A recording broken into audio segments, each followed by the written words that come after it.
Navigator চ্যানেলে আমি তোমাদেরকে ওয়েলকাম জানাচ্ছি। আজকে আমরা যে বিষয়টা নিয়ে আলোচনা করব এবং বিষয়টা পরীক্ষা বিষয়ক, কারণ আমাদের যে ম্যাকআউট ইউনিভার্সিটি এবারে যে পরীক্ষাটা হতে চলেছে ফার্স্ট সেমেস্টারের, যে কোনো স্ট্রিম হতে পারে, এমবিএ হতে পারে, বিটেক হতে পারে, এমসিএ হতে পারে, বিবিএ হতে পারে, বিসিএ হতে পারে। এই পরীক্ষাটা জানুয়ারি মাসে আমাদের হতে চলেছে এবং আমরা যেটা এক্সপেক্ট করেছিলাম তার থেকে এক মাস পরীক্ষাটা এগিয়ে এলো। তো স্বাভাবিকভাবেই এখন আমাদের হাতে সময় অনেক কম হয়ে গেল। এবার পড়াশোনা পরীক্ষা এটাকে আমরা যদি স্পোর্টসের সাথে কম্পেয়ার করি, মানে খেলার জগতের সাথে যদি কম্পেয়ার করি, ধরা যাক ক্রিকেটের সাথে আমরা কম্পেয়ার করছি, তাহলে এমন একটা পিচে এখন খেলা হতে চলেছে যে পিচটা কিন্তু আমরা প্রেডিক্ট করতে পারবো না এবং খুব স্ট্রং বলার ধরুন আপনার অপোনেন্টে রয়েছে। এই অবস্থাটা কখন হবে না, যদি স্টুডেন্ট এখন পড়া শুরু করে। এরকম আমাদের কাছে ফোন আসছে, যার জন্যই এই টপিকটা নিয়ে আমরা আলোচনা করছি। এর জন্য আমাদের মধ্যে উপস্থিত আছেন মিস্টার সৌভিক দত্ত। আপনি পুরো খেলার সাথে তুলনা করে এই বিষয়টা বলুন যে যদি সেরকম বাউন্সার আসে তাহলে এই পিচে টিকে থাকা সম্ভব কি না। এটা শুধু পিচ বলে না, এই যে পরীক্ষাটা এক মাস আগে এগিয়ে এলো এবং সেশনটা এত দেরি করে ফার্স্ট সেমিস্টারে মানে শুরু করলো ম্যাকাও, মানে ম্যাক্সিমাম কলেজেই শুনেছি সেপ্টেম্বরের ফার্স্ট উইক, সেপ্টেম্বরের মিডিল বা হয়তো খুব তাড়াতাড়ি হলে আগস্টের মিডিলে এরকম কলেজ স্টার্ট হয়েছে। তারপরে তো পুজো চলে এসেছে, আপনি জানেন পুজো, স্টুডেন্ট পড়া শুরু করেছে তারপরে, এখনো পড়া শুরু করেনি অনেক। এইবার সেক্ষেত্রেই এত সিলেবাস, সে আপনি এমবিএ বলুন, বিবিএ বলুন, বিসিএ, এমসিএ সবই তো ফার্স্ট সিলেবাস। তো সমস্ত সেম যেহেতু এবারে ফার্স্ট সেমগুলো জানুয়ারিতে হচ্ছে, সেক্ষেত্রে এই যে সময়টা কমে গেল, তার জন্য আমি কিন্তু পিচটাকে বলবো under prepared pitch. Under prepared pitch মানে কিরকম জানেন? মানে অসমান বাউন্স, কখনো বল খুব লাফিয়ে উঠে গেল, কখনো আবার নেমে গেল, হ্যাঁ একদম লো হয়ে গেল, কখনো বাউন্স হয়ে যাচ্ছে, মানে মানে আপনি প্রেডিক্ট করতে পারবেন না, ঠিক সেরকম ব্যাপারে পারে। তো যে সমস্ত স্টুডেন্ট তার মধ্যে খুব সিরিয়াস, যারা আগে থেকে ওয়েল প্রিপেয়ার্ড পড়েছে সিরিয়াসলি, মানে সিলেবাসটাকে আগে থেকে জেনে নিয়ে, তাদের সমস্যা হবে না।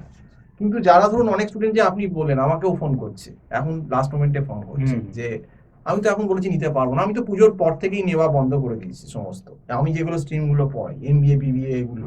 আপনিও তো বোধহয় এখন এমসিএ নিতে পারবেন না, জানুয়ারিতে সম্ভবই না, আগের মাস থেকেই বন্ধ করে দিয়েছেন। তো একটা বিষয় ঠিক, সময়টা একটু কম পাওয়া যাচ্ছে, এটা স্টুডেন্টদের সাথে আমরা একমত, কিন্তু যারা দেরি করে পড়াটাই শুরু করেছে তাদের তো কেউ কিছু করতে পারবে না। ওই যে বলে কৃষ্ণ কৃষ্ণ হরে হরে, এইভাবে পড়াশুনো করে পার পাওয়া যায় না রে, এটাই আপনাকে আমি বলবো। যতই তুমি ইউনিভার্সিটির দোষ দাও, মানছি যে হয়তো ইউনিভার্সিটির বা কলেজের 30% দোষ আছে, 30-40%, কিন্তু সেক্ষেত্রে দেখবেন 50-60% কিন্তু স্টুডেন্টেরও দোষ আছে, এটাও মানতে হবে।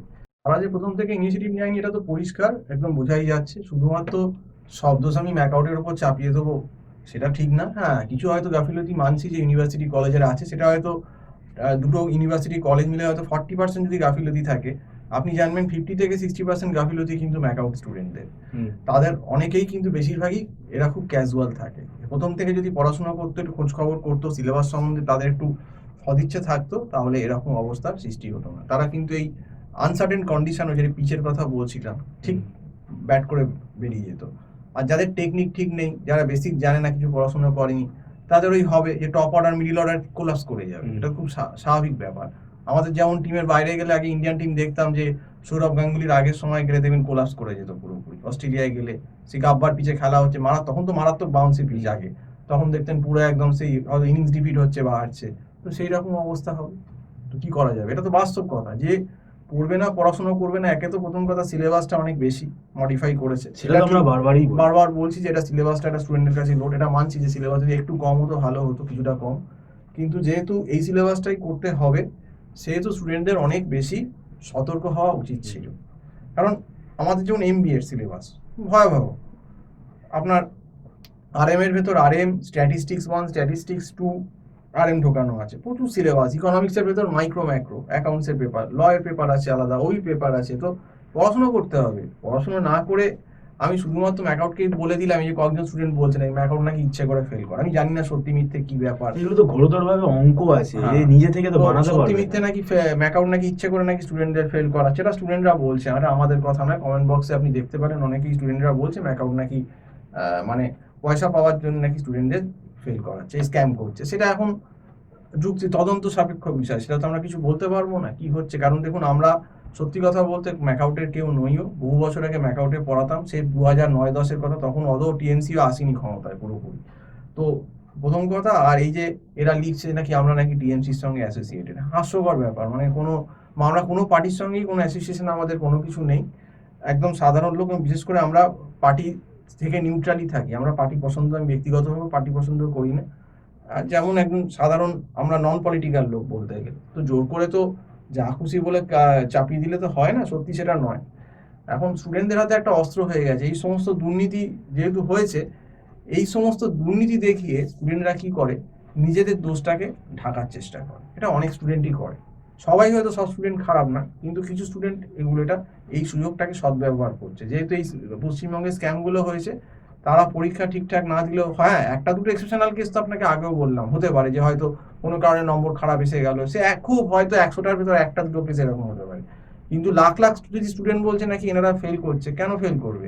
আমাদের যে এতগুলো স্টুডেন্ট পড়েছে, কটা স্টুডেন্ট সাপ্লি পেয়েছে? কেউ তো সাপ্লি পাচ্ছে না, তারা তো ঠিক বেরিয়ে যাচ্ছে। কি করে বেরোচ্ছে? যদি লাখ লাখ স্টুডেন্টই ম্যাকআউট ফেল করায়, তাহলে তো সবাইকে আর ফেল করার কথা ম্যাক্সিমাম, সেটা তো হচ্ছে না।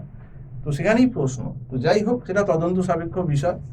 তো এটাই বললাম যে রেডি থেকো, এবারে কিন্তু একদম আন্ডার প্রিপেয়ার্ড পিচ। সে তুমি এমবিএ, বিবিএ, বিসিএ, এমসিএ বা ইঞ্জিনিয়ারিংয়ের যে বিটেকের যে কোনো পেপারই বলো না কেন, এবারে কিন্তু দেখবে বাউন্সার বা এমন হবে যে কোনোটা খুব বল খুব লাফিয়ে গেল, কোনোটা আবার সেই গড়িয়ে গেল, একদম মানে আন্ডার প্রিপেয়ার্ড পিচের মতো। তো যে একদম যার টেকনিক ঠিক হবে, যে পড়ে এসেছে, যে বেসিকগুলো জানে, সে কিন্তু এখানে লং রানে খেলতে পারবে। আর যারা কিছুই পড়াশোনা করেনি, যারা ওই 1 মাস বাদে বই খুলছে, 15 দিন আগে বই খুলছে, তারা কিন্তু এখানে কিন্তু এসে একদম পুরো ক্লিন বোল্ড হবে। ক্লিন বোল্ড নয়, কট হয়ে যাবে একদম, মানে কোলাপস, যেটা বললাম আর কি, ইনিংস যেটা কোলাপস করে যায় এরকম, টপ অর্ডার এরকম অবস্থা হবে। তো যাই হোক, আজকে এই বলেই শেষ করছি। সম্পূর্ণ ভিডিও দেখার জন্য অসংখ্য ধন্যবাদ। নমস্কার।